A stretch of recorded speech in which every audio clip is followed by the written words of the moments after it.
I don't, I was thinking about that this morning, how different the spectrum can be of people who are experiencing schizophrenia or psychosis in general. So, I watch a lot of creators and people who put themselves out there that have schizophrenia Yes. or have experienced psychosis. And so I would say like the couple that works at the bakery. Okay. So they are on TikTok.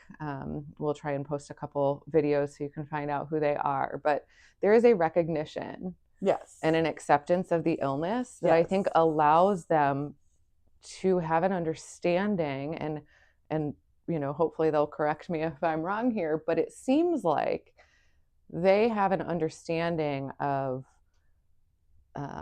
where the line is between the reality and the delusion, and maybe not always in the moment, but certainly it's something that in hindsight they can recognize as part of their illness.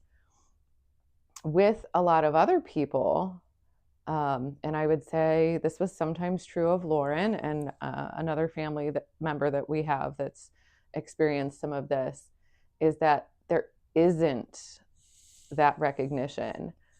And I think Lauren had the recognition after the diagnosis. I think before the diagnosis, she was struggling to kind of understand what was happening to her. Yeah. And of course, nobody wants to go to have a severe mental illness, but I don't think Lauren was as much like,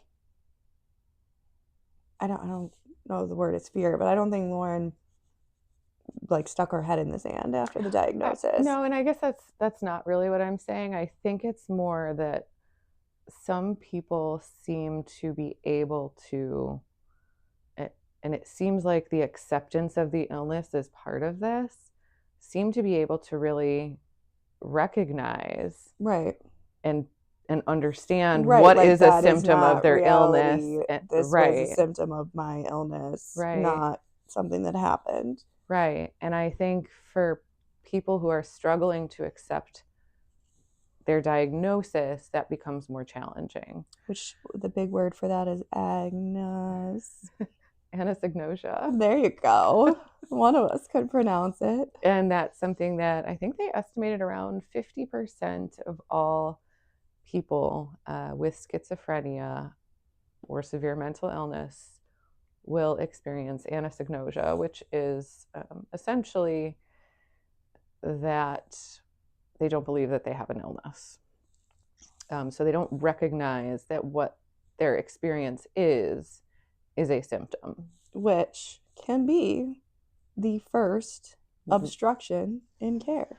First giant hurdle is, yeah. And I would say, that's a really, really, really significant hurdle, is getting someone to accept that what they're seeing and feeling and hearing is not real for anyone else. Yes.